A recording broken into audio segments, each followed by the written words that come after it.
Update on the homestead. I've gotten a lot of new followers recently. We're almost at 100K, y'all. So I'm just gonna give kind of a little recap for anybody that's new here. We are a family of 6. I have a 7, 4, 2-year-old, and a newborn, and we live in a big, busy city in Florida. We bought land out in the middle of nowhere, and we are transitioning into moving there full time. For those of you that have been following along, you might remember that we were planning to just live in a big 5th wheel RV, save on a mortgage, just cram into the RV and live life simply, just totally minimize. Things are changing. Y'all would not believe how expensive. What we need is a 5th wheel, what's called a toy hauler, so that the girls can have their own bedroom in the back. Even for a used toy hauler for the type that we would need, we're looking at close to 100 grand. New is like 130. I'm not even kidding you. So we have recently made the decision as of the last couple weeks that we are scrapping the RV idea, especially because a lot of what you're paying for when you buy an RV has to do with like the traveling aspect,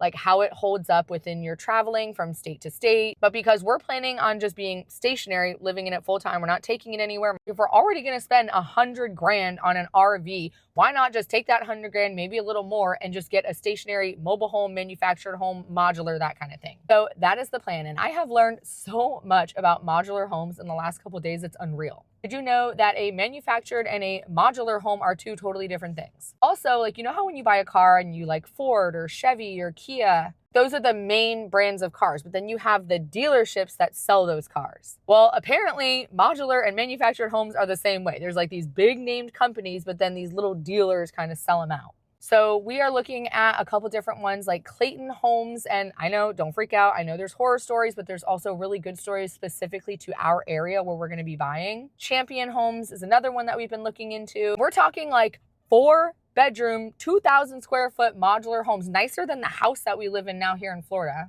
For the setup, for everything, for them to deliver it, set it up, it's like $140,000. So unfortunately, it's looking like we are going to have a mortgage, but it's still going to be way less than what we're paying now here in Florida. And the resale value of our property now, we've got the creek, we've got the acreage. Now we're going to have an actual structure on the property, not just an RV. We're going to get a way better resale value when we eventually do sell. We are still going to be seriously minimizing. I am still going to be doing the homeschool little schoolhouse shed that I've talked about in the past. Everything else is still a go. But we are no longer going to deal with the hassle of the RV situation, and we're just going to go with the modular manufactured home.